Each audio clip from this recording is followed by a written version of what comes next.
Bonjour à toutes et à tous et bienvenue dans une nouvelle vidéo Learn to French. Je m'appelle Eden et j'enseigne le français. Hello and welcome to another video on Learn to French. If you are new here, my name is Eden and I teach French. In today's video, we are going to learn how to fill up a form in French. So usually this is part of the DELF A1 exam, but you can also use this in basically your everyday life situations, especially if you live in a French-speaking country. Keep in mind that this video is made for beginners in French. Let us take a look at a few examples of forms that you can encounter during the DELF A1 writing test. So here's the first one. Complétez votre fiche de demande de logement. This is a housing request document and you need to fill up some information. And usually these are simple and basic informations, but you always need to check the context because not all fields will be the same. For example, you have another one here. Complétez votre fiche d'inscription à l'hôtel. So you have different fields here, but you probably have seen that some fields will always be there. They will always be in this exercise. So let's take a look at those main fields. The main fields that we can encounter are nom, prénom, date de naissance, et nationalité. So let's take a look at the first one, nom. Nom. So in this field, you will have to put your last name.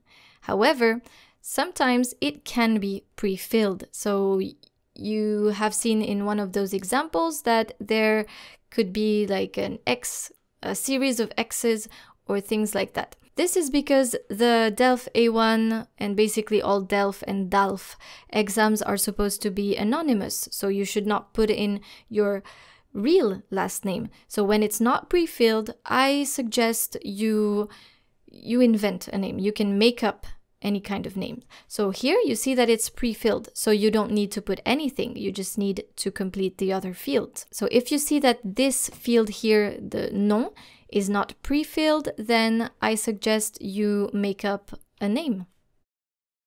The second main field that we are going to see is le prénom. Prénom, which is your first name, le prénom. And you can invent here as well a name. You can also put in your real first name, just as long as you did not put your real last name. The next main field is date de naissance. La date de naissance, qu'est-ce que c'est? So it's basically the date of birth. And the format of this is supposed to be day, month, and year. Day, month, year. So 2 digits, and 4 digits. Here's an example.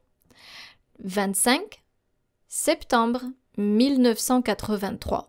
This can be tricky for Americans because they use the month, day, and year format, but in French, in France, in general, you have to use your day, month, and year format. So the day comes before the month, and finally you have the year. Donc le 25 septembre 1983. The next main field is la nationalité. You've guessed it, nationality.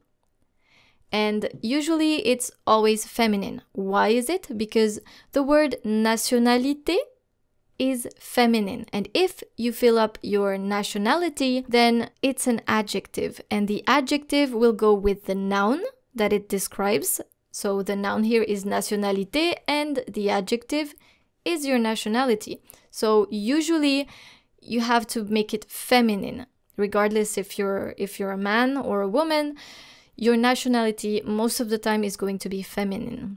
However, it might not be a big deal if you put something masculine as long as your nationality makes sense. So for example, you can put in française, américaine, canadienne, philippine, chinoise, allemande, and much more.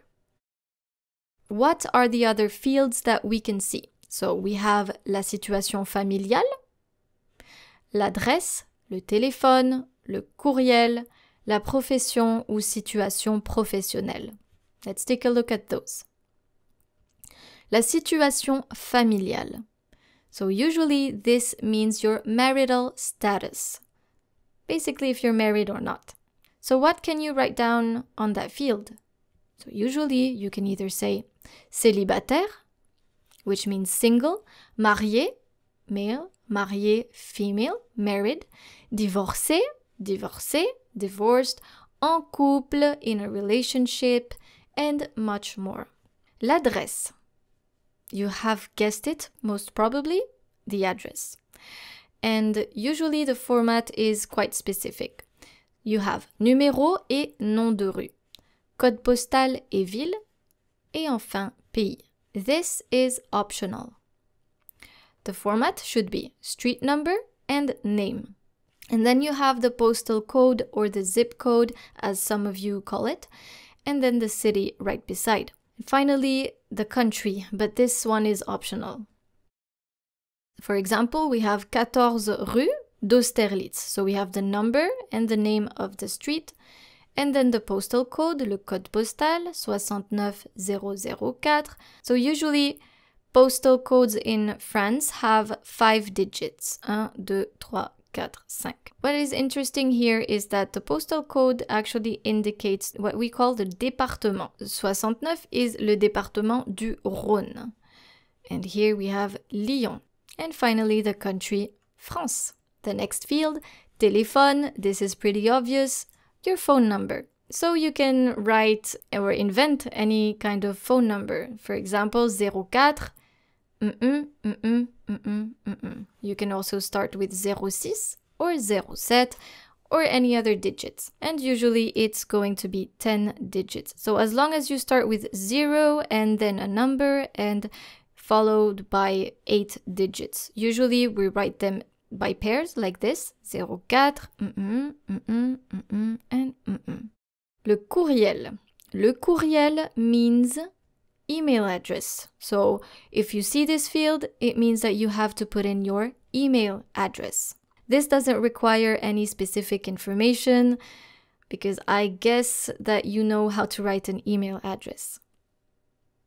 And finally, you can stumble upon fields like profession or situation professionnelle.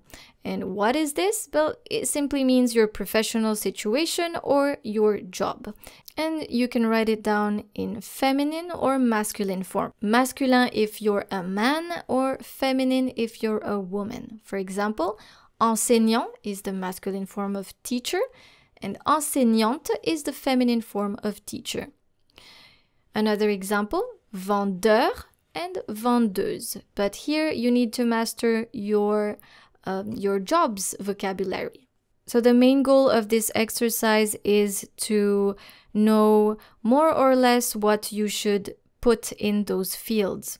And they are not going to see if the informations are correct or not, as long as things make sense. So as long as you fill in something that looks like a name or a nationality or a phone number, they just want to make sure that you understand the main fields that you can encounter in basically everyday life situations. Merci beaucoup d'être resté avec moi aujourd'hui. If you liked this video, feel free to put a thumbs up and subscribe to my channel Learn to French. Merci beaucoup et à bientôt. Au revoir.